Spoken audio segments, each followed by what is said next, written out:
Cardiopulmonary resuscitation, CPR.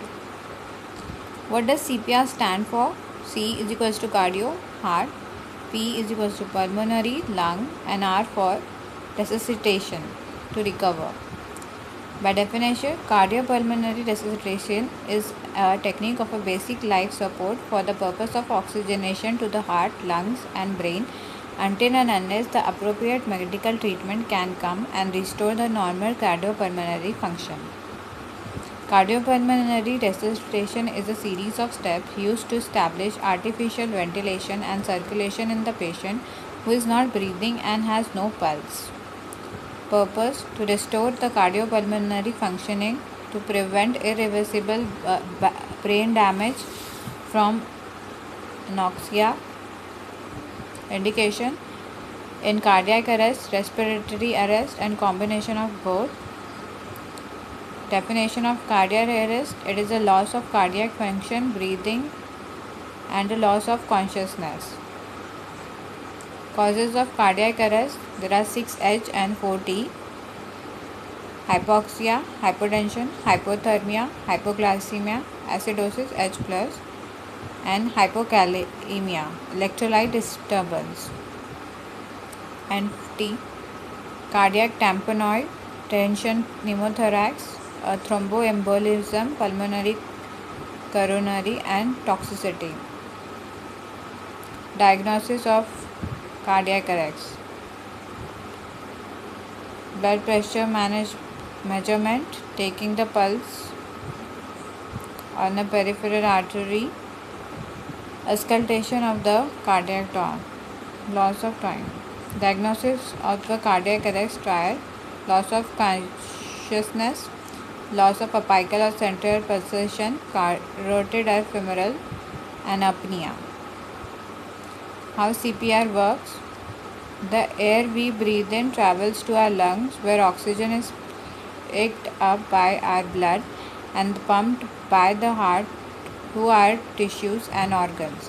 When a person experiences cardiac arrest, whether due to heart failure in adult or the elderly, or an injury such as near drowning and severe trauma in child, the heart goes from a normal arrhythmic pattern called ventricular fibrillation and eventually ceases to beat altogether. This prevents oxygen from the circulating throughout the body, rapidly killing the cells and tissues. INSES cardio, heart, pulmonary, lung resuscitation device or revitalize serves as an artificial heartbeat and an artificial respirator. CPR may not save the victim even when performed properly, but if started within 4 minutes of the cardiac arrest and defibrillation is provided within 10 minutes, a person has a 40% chance of survival. Equipment: a hard flat surface. No additional equipment is necessary, but in hospital setting, an emergency cart with defibrillator and cardiac monitor should be brought to the bedside. A cash cart contains airway equipment, suction equipment, intravenous equipment, laboratory tubes and syringe, pre-packed medication for advanced life support. Phases: Phase 1, there is a basic life support, circulation, airway and breathing. Phase 2, advanced cardiac life support, drug, ECG and fibrillation. Phase 3, prolonged life support, post-resuscitation care. What is a basic life support? If it is a life support without the use of special equipment. What is advanced life support? It is a life support with the use of special equipment, example airway, endotracheal tube, defibrillator.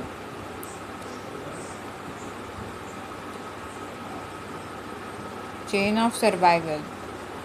First, there is early recognition. Assessment of the crucial important. It includes unresponsiveness. Check the victim for the response. Shake shoulder gently. Ask, "Are you alright?" No breathing or no normal breathing, that is, no gasping. No pulse felt within 10 seconds. CPR sequence: a change from ABC to CAB. Compression, airway, and breathing should be done. Chest compression, cardiac massage. The human brain cannot survive more than 3 minutes with a lack of circulation. So, the chest compression must be started immediately for a patient with the absent central pulsation. Technique of chest compression: patient must be placed on the hard surface, wooden board. The palm of one hand is placed in the concavity of the lower half of the sternum. Two fingers above the void process. Avoid the sternal junction, fracture and injury. The other hand is placed over the hand of the sternum. Shoulders should be positioned directly over the hand with the elbow locked straight and arm extended. Use your proper body weight to compress. Sternum must be depressed at least 5 cm in adult and 2 to 4 cm in children, 1 to 2 cm in infant. Push hard and push fast.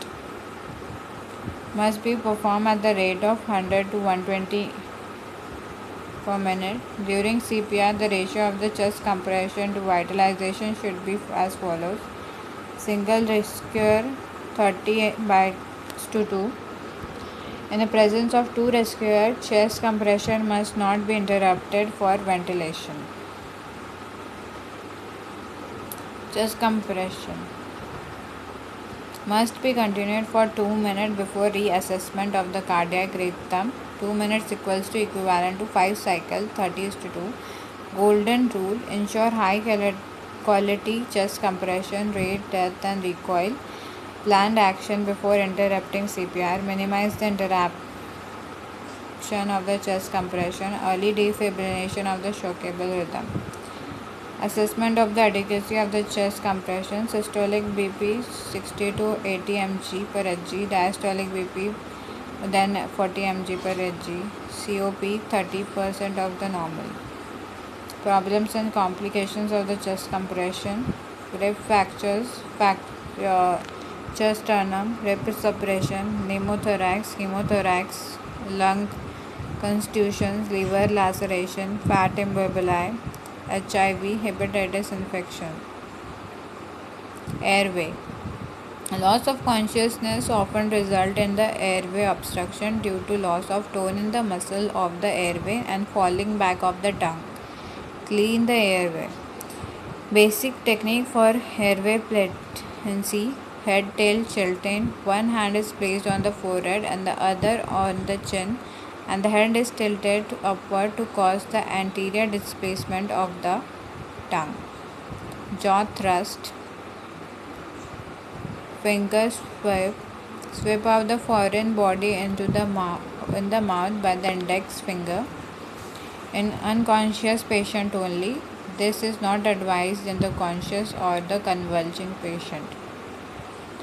Hemiplegic or if the patient is conscious or the foreign body cannot be removed by the finger sweep, it is done while the patient is standing up or lying down. This is the subdiaphragmatic abdominal thrust that elevates the diaphragm, expelling a blast of air from the lung that displaces the foreign body. In infant, his can be done by the series of blow on the back and the chest thrust. Breathing. Breathing for a person. Rescue the breathing can be mouth to mouth breathing and breathing to the nose breathing if the mouth is seriously injured or cannot be opened. If the airway open, using the head tilt or the chin tilt, pinch the nostrils shut for mouth to mouth breathing and cover the person's mouth with yours, making a seal. Basic technique includes mouth to mouth breathing with the airway held open, pinch the nostril closed, take a deep breath and seal your lips over the patient's mouth. Blow steadily into the patient's mouth, watching the chest rise as if the patient was taking a deep breath. Mouth to nose breathing: seal the mouth shut and breathe steadily through the nose. mouth to mouth and nose if used in infant and small children. Assessment of the restoration of breathing and circulation. Contraction of pupil, improved color of the skin, free movement of the chest walls, swallowing attempts, struggling movement. Signs of restored ventilation and circulation. Struggling movement, improved color, return of the strong pulse, return of the systemic blood pressure. When to terminate BLS, pulse and respiration returns. When the emergency medical help arrives, physician declare patient is deceased. In a no health setting, another indication to BLS should be that the rescuer was exhausted and physically unable to continue to perform basic life support. Advanced life support. Advanced life support includes circulation by cardiac massage, airway management by equipment, breathing by advanced technique, and defibrillation by manual defibrillator and drugs. Chest compression is done, then face masks for airway, oropharyngeal airway, nasopharyngeal airway, laryngeal mask, endotracheal tubes are used, combi tubes are used, tracheothyrotomy, surgical airway, tracheostomy, surgical airway can be done, breathing pump is given. Expired air contains 16% oxygen, so supplemental 100% oxygen should be used as soon as possible. Successful breathing is achieved by delivery of the tidal volume of 800 to 120 100 ml in adults and the rate of 10 to 12 breath per minute in adults. Advanced technique includes self-inflating resuscitation bag and mechanical ventilators in OR and ICU. Expired X is equals to 16% O2. Ambu bag, room air, 21% O2. Ambu bag plus O2, 45% O2. Bag plus O2 plus reservoir bag, 85% oxygen. Then there is defibrillation. Defibrillation consists of delivering a therapeutic dose of electric current to the affected heart with a device called defibrillator. In a cardiac arrest, the associated heart rhythm can be categorized into two groups: shockable rhythm VT VF, non-shockable rhythm asystole and FEA. A basic difference in the treatment of these two groups of arrhythmias is the need for defibrillation in the patient with VT and VF. Defibrillation position of the paddles. One paddle is placed in the right infraclavicular region while the other is placed in the left 5-6 intercostal space anterior axillary line. Alternatively, anterior-posterior position may be used. One paddle is placed on the left infraclavicular region while the other is placed in the left 5-6 intercostal space anterior axillary line. Action completely depolarize as all the myocardial cells, so the SA node can re-establish as pacemaker. Voltage of electrolytic discharge high from 150 joule to 360 joule biphasic and 360 joule monophasic. Drug used in CPR. Adrenaline given as a vasopressor, alpha 1 effective, not as an inotrope. Dosage 1 mg, 0.1 mg per kg IV every 4 minutes. Alternative cycles while continuing the CPR. Given immediately in a non-shockable rhythm. In VF or VT given after third shock. Repeated in alternate cycle every 4 minutes. Once adrenaline, always adrenaline. Aminodarone 30 mg IV bolus. unavailable guilt, lidocaine 100 mg IV, vasopressin 40 IU single dose once, magnesium dose 2 gram IV, calcium 100 ml of 10% calcium chloride IV. Indication hyperkalemia, hypocalcemia, hypermagnesemia or overdose of calcium channel blockers. IV fluids: infuse fluid repeatedly if the hypovolemic is suspected. Use normal saline or Ringer solution. Avoid dextrose, which is redistributed away from the intravascular space rapidly and causes hyperglycemia, which may worsen the neurological outcome after cardiac arrest. Dextrose is indicated only in there is a documented hypoglycemia. Thrombolytics: fibrinolytic therapy is considered when the cardiac arrest is caused by proven or suspected acute pulmonary embolism. If a fibrinolytic drug is used in these circumstances, consider performing CPR for at least 60 to 90 minutes before termination of the resuscitation attempts. Sodium bicarbonate: use severe metabolic acidosis, life-threatening hyperkalemia, tricyclic antidepressant dosage. Avoid its routine use due to its complication. Increased CO2 loads inhibits the release of O2 to tissues, impairs the myocardial contractility, causes hypernatremia. Adrenaline works better in the acidic condition. Atropine: its routine use in PEA and asystole is not beneficial and has become optional. Indicated in sinus brachycardia or AV block, cause hypodynamic instability. 0.5 mg IV repeated up to maximum of 3 mg. Contraindications: do not resuscitate when a decision not to resuscitate has been noted in the chart. This order is abbreviated as DNR, do not resuscitate, is sometimes referred to as no code and is now discussed with the client on no admission with and is referred to as an advance directive.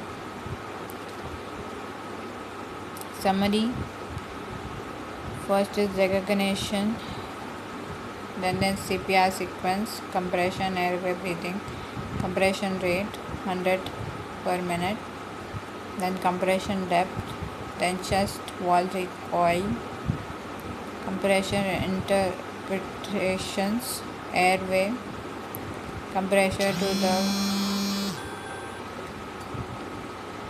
ventilation ratio, ventilation with advanced airway, defibrillation. Summary of the key issue and major changes.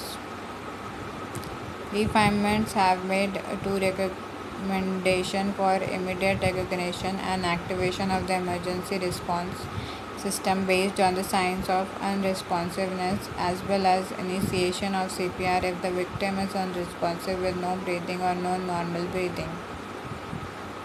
Look, listen and feel for breathing has been removed from the algorithm and continued emphasis has been placed on high quality CPR.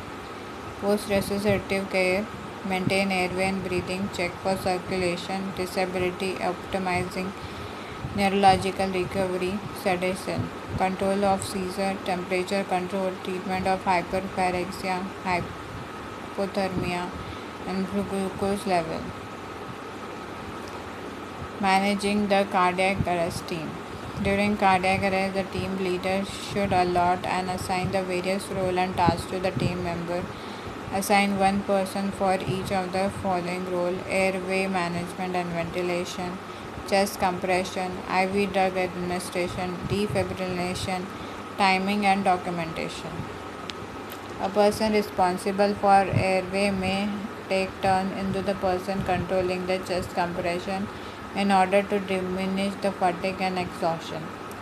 It is also the responsibility of the team teacher to use the 2-minute period of chest compression and to plank, land task, give orders, and eliminate and exclude correct the reversible cause of the cardiac arrest. Thank you.